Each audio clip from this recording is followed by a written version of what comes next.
MasPanadas is a modern elevated version of your typical empanada. It's MasPanadas because mas in Spanish means more, and we're so much more than an empanada. We are an empowering pocket of goodness.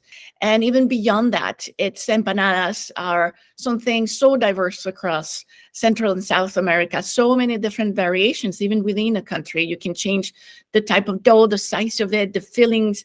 It's a bit like for the US, it's barbecue, right? Everyone knows what barbecue is, but there'll be different variations. There's the Texas version, there's the Tennessee version, South Carolina version.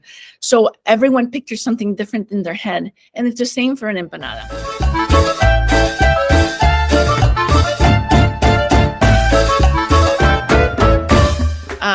So it started as a catering business out of my home kitchen. And at that point I was teaching, and I was not really looking to make the big business that it is nowadays. It was supposed to be something small and more of a way to help a friend. She had come to help me in a time of need, because that's when I really felt the difference, the being away from your family, your community. It's when I had children. So I had 2 little boys and a newborn and a full-time job, and I was pretty much ready to jump out the window. And so she came to support me during that time. And then starting the business, because it has a cultural aspect of it, it was a modern Latin American catering, would allow us to get her a visa as a chef. And we couldn't, I was very naive, I had no idea what I was getting into, but you can't get the licenses and permits in Maryland from your home kitchen. So we went to an incubator kitchen, where then I got immersed in the food and beverage world, and got back in touch with the entrepreneurial world. And we realized pretty quickly that empanadas within the menu were the best seller. And so we pivoted to that. And there was a real business opportunity in frozen foods. It was the very beginning of the era of the empanada, burritos, taquitos, sopas. The growing influence of the Hispanic culture across the US is particularly prominent in food.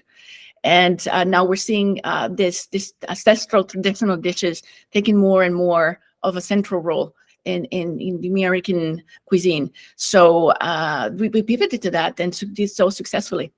The business continues to have, though, that same soul, that same sort of central spirit of supporting immigrants, but in a very different way.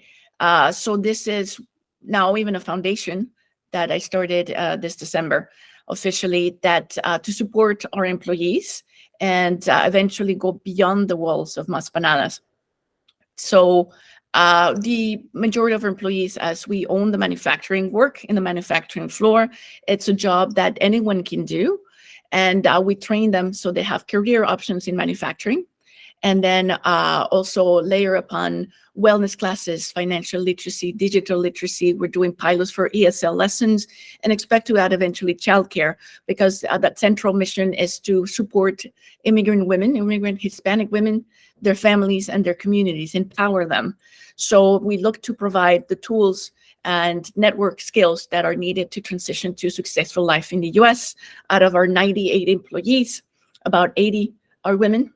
96 are Hispanic, 11 different countries represented. And just even though, I mean, statistically, yes, there's all these aspects about how much harder it is when you're a Latino entrepreneur. At the same time, there's so many more opportunities. And at the same time, I think Latinos, we tend to have more grit.